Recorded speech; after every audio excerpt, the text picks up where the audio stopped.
जय श्री राधा वल्लभ।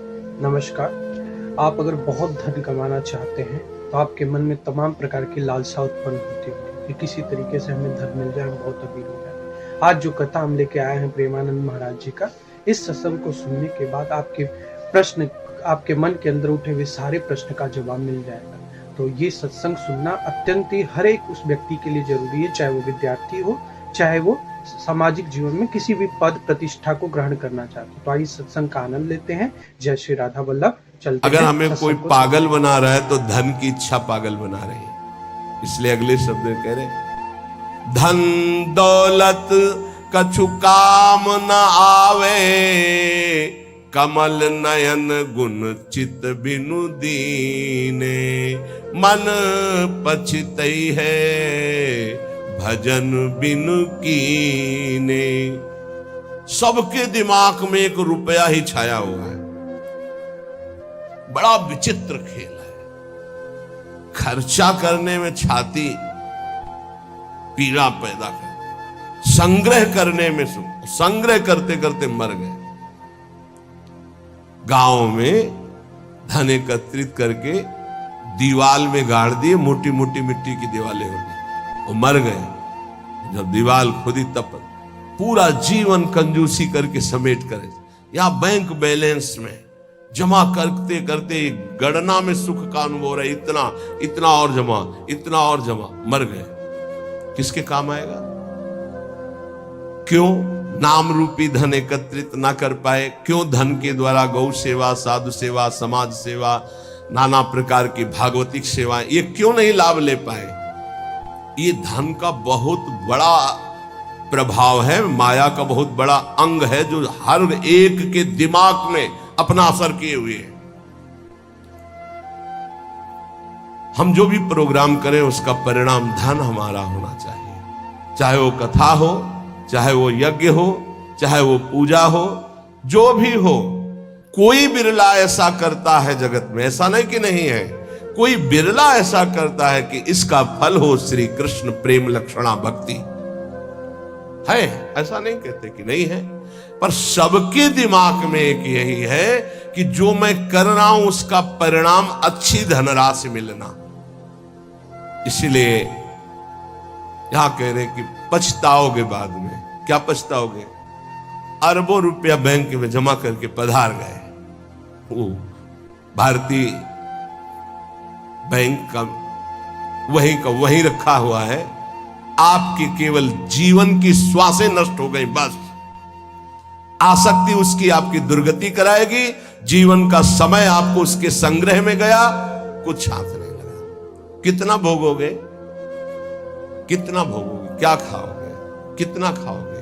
जब शरीर ही नहीं रहेगा तो ये सब खाना पीना किस कार्य में आया है, यदि सच्चिदानंद से चित्त नहीं जोड़ा। इसलिए पछताओगे यदि धन की प्रधानता जीवन में रही।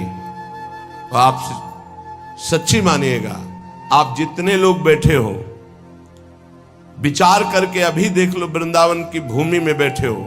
हम नहीं कहते कि सबके दिमाग में होगा, लेकिन आप देख लो, प्रधानता हर क्रिया के परिणाम में धन प्राप्ति की लालसा। हर क्रिया, साधु संग कर रहे हैं तो ऐसी कुछ आशीष हो जाए कि धन प्राप्ति हो जाए। हम ठाकुर सेवा, ठाकुर दर्शन, उपासना, सबका परिणाम एक धन की तरफ रहता है। सबका परिणाम। कोई बिरला ऐसा होता है जिसके दिमाग में धर्म होता है कि मैं जो भी करूंगा धर्म पालन के लिए करूंगा, मेरे जीवन का उद्देश्य है समस्त जगत को सुख प्राप्त हो, भगवान प्रसन्न हो जाएं, बस। ये कोई बिरला करता होगा, बिरला। वो भक्ति का आडंबर करके, वो वैराग्य का नाटक करके, उपदेश का, व्यापार का, संसार का, चाहे वो परमार्थ हो या व्यवहार हो, दोनों में प्रधानता हमारी रहती है धन की। ये भगवान की प्राप्ति में बहुत बड़ी बाधक बनती है। कंचन देखत को यहां जगत संगाती, तात मात अपने सुख भीने, ललित किशोरी द्वंद मिटे ना, आनंद कंद बिना हरि चीन्हे, मन पछितई है भजन बिन कीने। अब दूसरी बात करें, देखत ही यह जगत संगाती। सबसे ज्यादा संसार में संगाती माना जाता है विपरीत शरीर को। काम, दूसरा है काम, विपरीत शरीर का संगाती। इसके लिए प्राण देने के लिए तैयार है। और जबकि वासना की निर्वासनिक स्थिति भगवान से होगी, किसी शरीर भोग से नहीं होगी। उससे तो जैसे अग्नि में और घी डालते जाओ तो बढ़ती चली जाती है, ऐसे ही वासना की शांति भोग में नहीं, त्यागात शांति अनंतरम। लेकिन ना जानने के कारण पूरे के पूरे जीवन नष्ट हो जाते हैं केवल भोग चिंतन से। बहुत आश्चर्य की बात है, यदि इसे भजन के बल से, भगवत कृपा बल से, गुरु कृपा बल से इसे संभाला ना गया तो मिले भले कुछ ना, पूरे जीवन इसी का संकल्प बनता रहता है, चिंतन होता रहता है। ये ठग हैं जो हमारे जीवन को नष्ट कर देते हैं। कामिनी के संग की लालसा भगवत प्राप्ति नहीं होने देती। जैसे पहला था धन की प्राप्ति की लालसा, ऐसे ही जितना भी धन कमा लो, जितना भी सब कर लो, अंदर एक लालसा बनी रहेगी भोग भोगने की। ये अगर भावना शरीर भोग की बनी रही तो ये भी भगवत प्राप्ति नहीं होने देती। कितना भोगोगे, कब तक भोगोगे? जब शरीर ही छूट जाएगा तो कौन तुम्हारा साथी होगा? बहुत विचित्र बात है, बहुत विचित्र बात है। देखत को यह जगत सगाती। इस संसार में केवल देखते देखते पूरा जीवन हो गया, कुछ नहीं देख पाए। 50 साल के हो गए, 40 साल के हो गए, भोगते भोगते जीवन व्यतीत हो, कुछ नहीं भोग पाए। क्या है? असंतुष्ट, वासना। इसी तरह से जितने संबंध हैं सब धोखे के संबंध हैं। उनमें यदि भगवत भाव करके नहीं जिए तो वो बंधन कारक है, धोखे में समय गया। पहला दिमाग में धन रहता है, दूसरा दिमाग में भोग रहता है, और जो इनको थोड़ा दबा पाया भजन से तो तीसरा दिमाग में रहता है हमारे यहां नाम हो जाए, लोग याद रखें। किसको लोग याद रखते हैं? भगवान को याद नहीं करते, तुम्हें याद करेंगे। भगवान को नहीं याद करते, जिनके याद करने से कल्याण हो जाता है, तो तुम्हारे को कौन याद करे? बोले यार कुछ तो ऐसा हम कर जाएंगे। कितने का कर जाओगे? क्या कर जाओगे? अरे जिन्होंने अनंत ब्रह्मांड बना दिए उनका नाम नहीं ले रहा तो तुम एक दो महल बना दोगे, एक दो पौशाला और अस्पताल खोल दोगे, तुम्हारा नाम चलेगा? श्री कृष्ण ने अनंत ब्रह्मांड बनाए, सब थोड़ी नाम जप कर रहे हैं उनका। तुम्हारा कौन नाम जप करेगा कि भाई बहुत यश कीर्ति की आखिरी चाह। इसीलिए कह रहे हैं कि ललित किशोरी द्वंद्व मिटे ना, आनंद कंद बिना हरि चीने, मन पछितई है भजन बिन कीने। थोड़ा समय रह गया है। जितने सत्संग सुन रहे हो इतना समझ लीजिए, अब हमारे जीवन का थोड़ा समय रह गया है। अब तो जाग जाओ, इन 3 में सोना बंद कर दो। ललित किशोरी जी कह रहे हैं ये जो धन की लालसा, अरे बोले तुम तो बाबा जी हो, तुम्हारा चल जाएगा, हमारा गृहस्थी में बहुत जरूरतें हैं, धर्म पूर्वक कर्तव्य कर्म करो, उससे जो मिल रहा है संतोष धारण करते हुए अपनी स्थिति के अनुसार ब्याह बरादी जितने कार्य है सबका होता है सृष्टि में। आज दुख पाया जा रहा है अपनी स्थिति से हटकर करने पर। आज दुख पाया जा रहा है केवल प्रशंसा के लिए करने पर। अगर आपकी स्थिति गरीबी की है तो आप किसी गरीब वर्ग को ढूंढिएगा, आपकी पुत्री सुखी रहेगी। ये भ्रम छोड़ दो कि थोड़ा हमसे बड़ा धनी हो, बहुत हानि हो जाएगी। अगर आपकी स्थिति है और अपनी स्थिति के घर में बेटी का ब्याह करोगे तो बहुत सुखी रहोगे। अगर अर्थ की प्रधानता रखकर बेटे का ब्याह करोगे तो दुखी रहोगे। देख लेना, परिणाम में देख लेना। इसीलिए धन के लिए तुम इतना व्याकुल मत हो, कर्तव्य कर्म करो, जैसी परिस्थिति उसके अनुसार चलो। भोग के लिए इतना व्याकुल न रहो। जो धर्म पूर्वक पाणी ग्रहण किया है, भगवान की पूजा की भावना रखकर उसका, तो आप उससे मुक्त हो जाएंगे। नाम चिंता मत करो, नाम जप करो तो तुम्हारी विमल कीर्ति यहां नहीं, भगवान के दरबार में होगी। ये मम जन है, ये मेरा जन है। जैसे अम्बरीश जी की चर्चा भगवान के दरबार, भक्तों के यहां भगवान की जैसे चर्चा होती, ऐसे भगवान के दरबार में महाभागवतों की चर्चा। इतना नाम जप करो, इतना ठाकुर सेवा करो कि भगवान अपनी सभा में आपको याद कर ले। इससे बड़ी क्या बात होगी। त्रिभुवनपति की सभा में तुम्हारा यश गाया जाए। जग जाओ। अगर अभी नहीं जगे तो फिर अब जगने का समय नहीं है, जगाया जा रहा है। ये सत्संग है मोह निद्रा से जगाने का। यहां तुम जिससे और किसी से प्रीति करते हो वो तुम्हें सुला देगा, जगाएगा नहीं। मोह भरे वचन बोल करके, मोह भरे कपट भरे वचनों को सुनने में बहुत अच्छा लगता है, लेकिन जब अध्यात्म और सत्य के वचन तो ऐसे लगते हैं बहुत कड़वे। मुंह मीठा भीतर कपट, पर्दा रहे है बास। मुंह में मीठा बोल रहे, हृदय में कपट है, वहीं पर्दा लगाए भगवान बैठे वहीं देख रहे। जो सतमार्ग के पथिक है उनकी जबान में भले तुम्हें कड़वाहट लगे, लेकिन हृदय बहुत मीठा है और बेपर्द होकर भगवान वहां से बोल रहे। पकड़ पाओ तो पकड़ लो। गोला मारे ज्ञान का संत सिपाही कोय, उत्कट जिज्ञासु बने तो अजब उजाला होए। अजब उजाला होए अंधेरा सब ही नासे, अंतर्मुख हो लखे आत्मा अपनो भासे। कहे निर्भयानंद होए जिज्ञासु भोला, और जब संत मिले सिपाही तो ज्ञान का मारे गोला।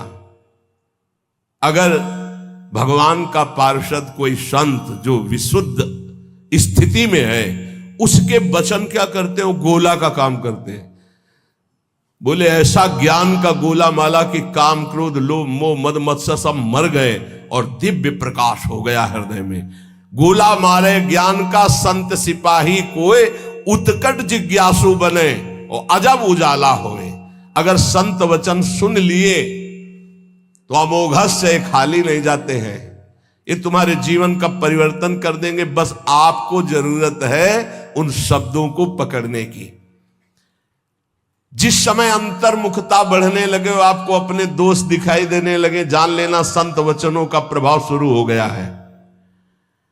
अंतर्मुख हुए लखे, अपने दोष दिखाई देने लगे। मेरे में ये कमी, मेरे में ये कमी, हे भगवान ये मेरी कमियां कैसे दूर होंगी। तो जान लो संत संग का प्रभाव आपके ऊपर पड़ रहा है। आत्मा अपनो भाषे, अपने आप से अपने स्वरूप का बोध प्रारंभ हो जाता है जब किसी सच्चे संत का संग मिलता है। पाता है निज आत्मा विषयीन सो मन रोक, काम क्रोध के वेग की जो सही जावे झोंक। संत संगी वही है जो काम क्रोध के वेग को सह जाए।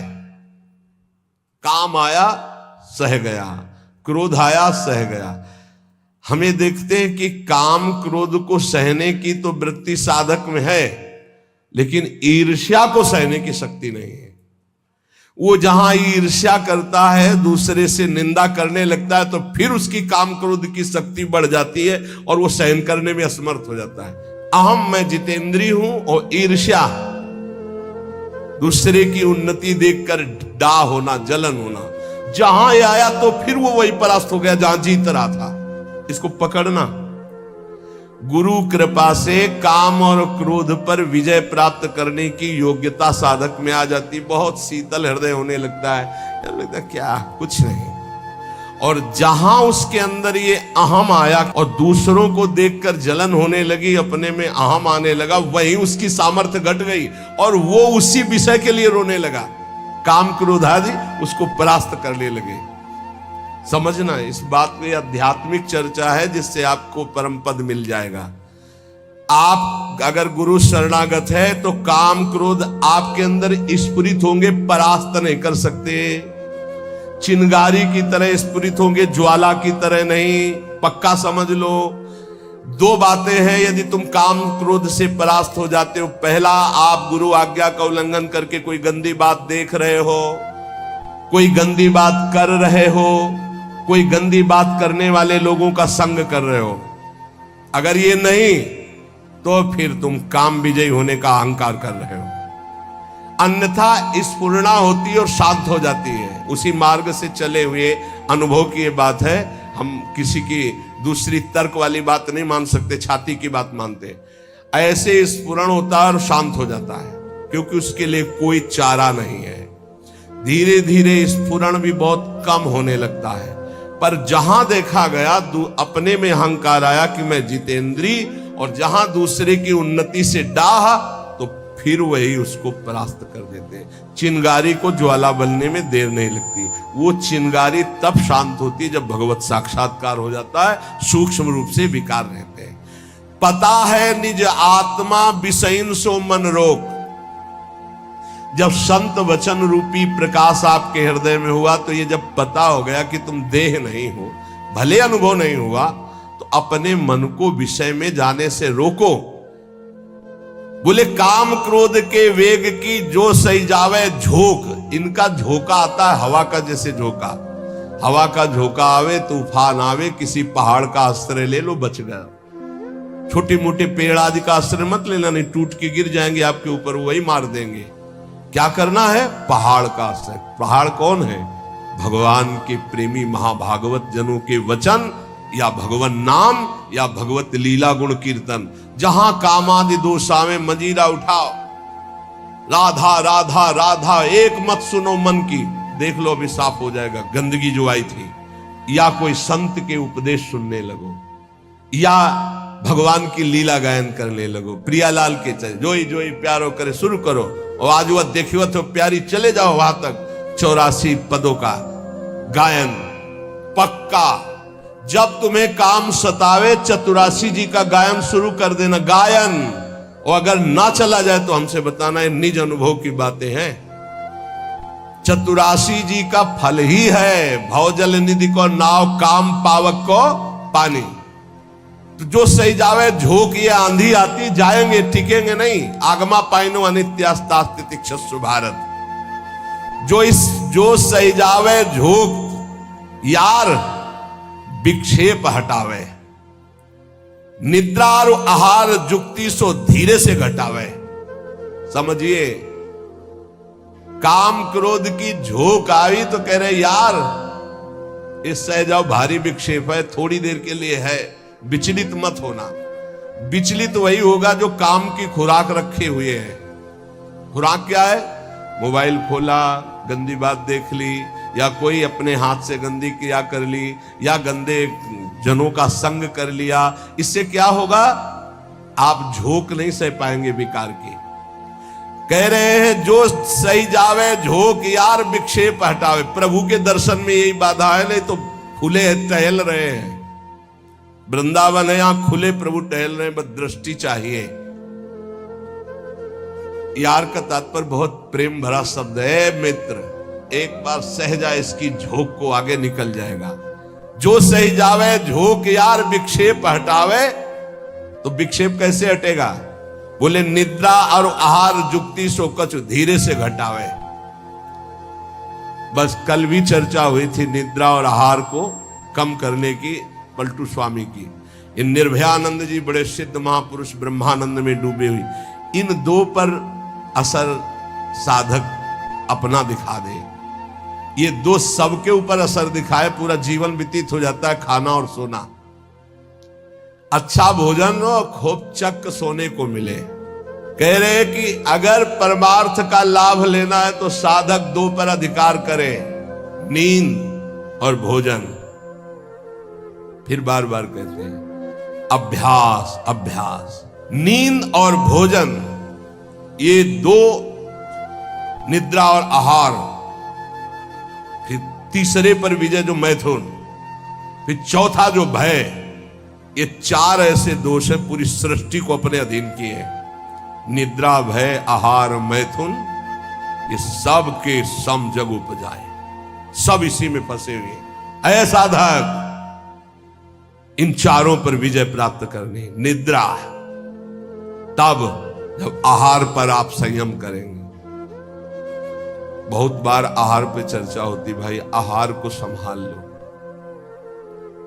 इसको बढ़ाते चले जाओ, एक एक कवल बढ़ता चला जाएगा, इसको घटाते चले जाओ, घटता चला। 400 ग्राम में पूरे 24 घंटे शरीर का सम्यक मेहनत करते हुए पोषण हो जाएगा 400 ग्राम में। यहां यही है कि अगर आप भगवत मार्ग में चलना चाहते हो तो आहार पर संयम करो, तो नींद पर संयम हो जाएगा। आहार पर संयम करो, पर इतना भी संयम न करो कि सीढ़ी चढ़ने उतरने लायक न रहो। उचित आहार लो जितना आपको नींद ना सतावे। ये बहुत बड़ी सिद्धि है। अगर आप निद्रा और भोजन पर शासन नहीं किए तो काम और क्रोध पर शासन नहीं कर पाओगे, पक्का। ये चार चीजें साधु के जीवन में बिल्कुल शासन में होती, निद्रा, भय, आहार, मैथुन।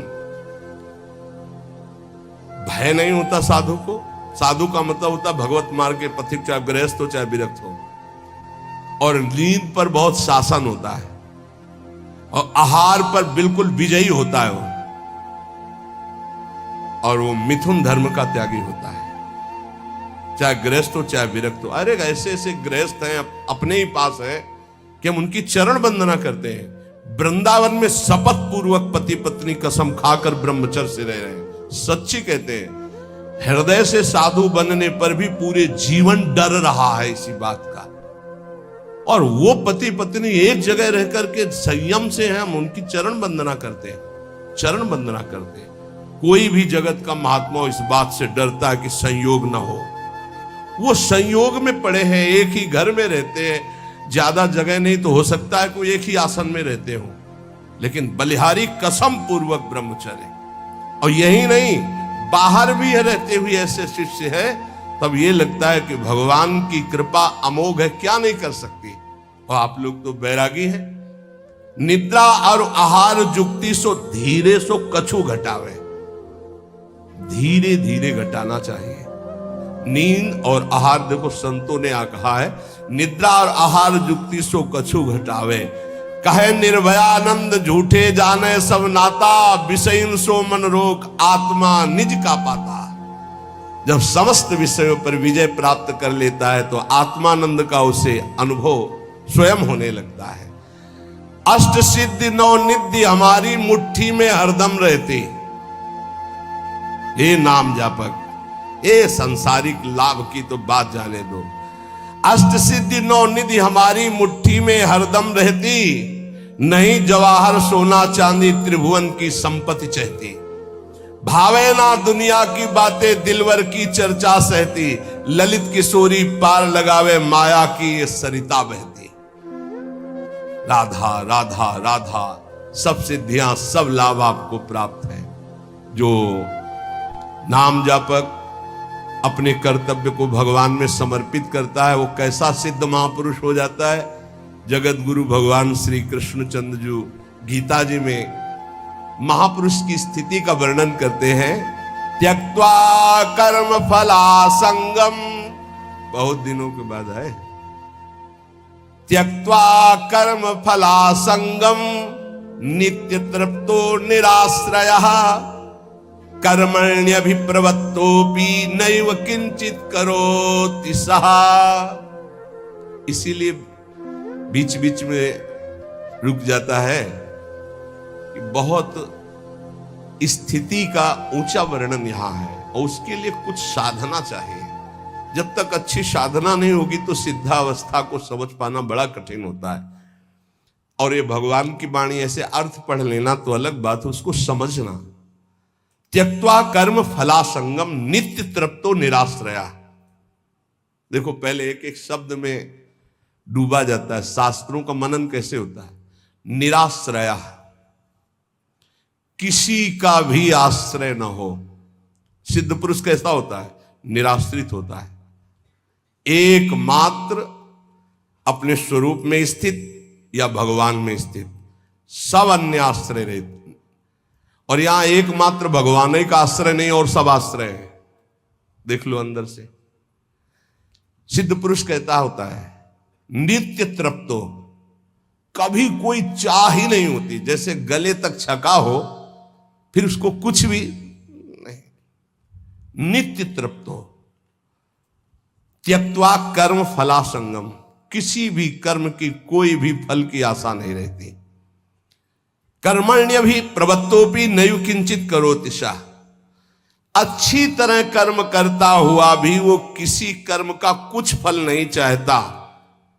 स्वाभाविक केवल भगवत प्रेरणा से कर्म हो रहे हैं, उनके कोई फल की इच्छा नहीं, क्योंकि जो सब कर्मों का परम फल है वो भगवान का साक्षात्कार उनको प्राप्त हो गया है। ये सिद्ध पुरुष के लिए श्लोक गाया गया है। जो कर्म और कर्म फल की आसक्ति का त्याग करके सब आश्रयों से रहित सदा तृप्त रहता है, फिर भी वो अच्छी तरह शास्त्राज्ञा के अनुसार कर्म करता है, पर किसी भी कर्म फल की कोई आकांक्षा नहीं है, वो सिद्ध हुआ पुरुष कहा जाता है। श्री भगवान कह रहे हैं। लेकिन यहां उल्टा है। अगर हम कोई भी कर्म करेंगे तो पहले हमारा जो सोच होगी वो उसके फल पे होगी। ये सोच नहीं होगी कि हमारा धर्म है इसका पालन करना।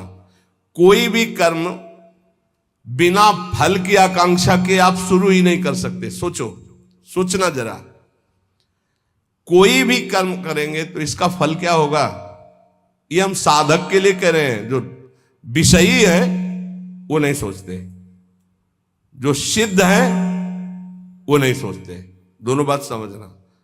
जो विषयी है वो नहीं सोचते कि इसका परिणाम क्या होगा, जेल मिलेगी कि दुर्गति होगी कि नरक जाएंगे कि शरीर नष्ट हो जाएगा, ये कुछ नहीं सोचते। जो सिद्ध है वो पूर्ण तृप्त है, इसलिए केवल शास्त्र सम्मत कर्म करते हैं, वो फल की आकांक्षा या फल की सोच ही नहीं रखते। जो बीच में है, ना पूरे विषयी है ना पूरे साधक है, वो पहले फल सोचते हैं। परिक्रमा का क्या फल होगा, सत्संग का क्या फल होगा, यह करेंगे तो इसका फल क्या होगा। फल पर दृष्टि रखने वाला अध्यात्म को धारण नहीं कर पाता है। भगवान कह रहे कर्मण्येवाधिकारस्ते, तुम कर्म से केवल अपना अधिकार रखो, फल के ऊपर नहीं। फल में सुख दुखे समय कृत्वा लाभा लाभो जया जयो, जय या पराजय, लाभ या हानि, सुख या दुख, इसमें समान भाव रखो। यह अध्यात्म, और यह तो सिद्ध पुरुष का लक्षण है। अब यहां ध्यान देना है, मैं कर्म करता हूं, ये कर्म मेरे लिए है और इसका अमुक फल मिलेगा, ऐसी जन साधारण साधक की स्थिति रहती है। ये उसके बंधन का कारक है, चाहे जितना बड़ा कर्म कर ले। ध्यान से सुनना, ये गीता जी है। ये मैं कर्म कर रहा हूं, इस कर्म का मेरा ये फल होगा, वो कर्म फल का और कर्म कर्ता बनने के कारण चाहे जितना ऊंचा कर्म करे वो बंधा ही रहेगा, मुक्त नहीं होगा। भले शुभ कर्म किया तो देवलोक जा, तपलोक जा, पर आना तुझे मृत्युलोक में ही पड़ेगा। लेकिन जो सिद्ध महापुरुष होता है, परिक्रमा चलो स्वाभाविक, उसको कोई लक्ष्य नहीं कि इसका फल क्या होगा। इसका अच्छा अटल्ला चुंगी से मुड़ गया, उधर पूरी नहीं हुई, कोई उसको शोक नहीं है, ना कोई लाभ है ना कोई हानि है, स्वाभाविक कर्म हो रहा है। क्यों? क्योंकि उसने अपनी इंद्रियों को, अपने मन को अधीन करके परमात्म तत्व की स्थिति प्राप्त की है। अगर इंद्रियां और मन पर विजय प्राप्त नहीं की तो जीवन मुक्त होते हुए भी दुर्गति को प्राप्त होगा। आत्मा जीवन मुक्त ही है, उसको कोई नहीं बांधा। इंद्रियां और मन बंधे होने के कारण आत्मस्वरूप जो जीवन मुक्त है उसको भोगना पड़ रहा है। बहुत ध्यान देने का विषय है। आत्मा को शुद्ध करने की जरूरत नहीं, परम शुद्ध है। आत्मा को मुक्त करने की जरूरत नहीं, परम मुक्त है। तो बंधा कौन है? इंद्रियों और मन में तुम्हारी तन्मयता, इंद्रिया मन विषय भोगों में। जैसे राजा तभी विजयी माना जाएगा जब सेना विजयी होगी, और सेना हार गई तो राजा हार गया, सेना जीत गई तो राजा जीत गया। ऐसे ही इंद्रिया मन हार गए विषयों में तो तुम हार गए, तुम्हारी दुर्गति होगी। और इंद्रिय विजेता मन विजेता हो गए तो तुम जीवन मुक्त हो गए, क्योंकि जीवन मुक्त थे, जीवन मुक्त हो, जीवन मुक्त रहोगे। पूरी साधना इंद्रिय और मन की आ गई है। इंद्रिय और मन को भोगों से हटाकर प्रभु में स्थित करना तो विजयी। अगर इंद्रिय मन भोगों में लग गए तो आवागमन से मुक्त नहीं होगे। लेकिन सिद्ध पुरुष की इंद्रियां और मन ये अपने आप शांत होते हैं, क्योंकि वो त्यक्त्वा कर्म फला संगम, ना कर्म में आसक्त है और ना फल में आसक्त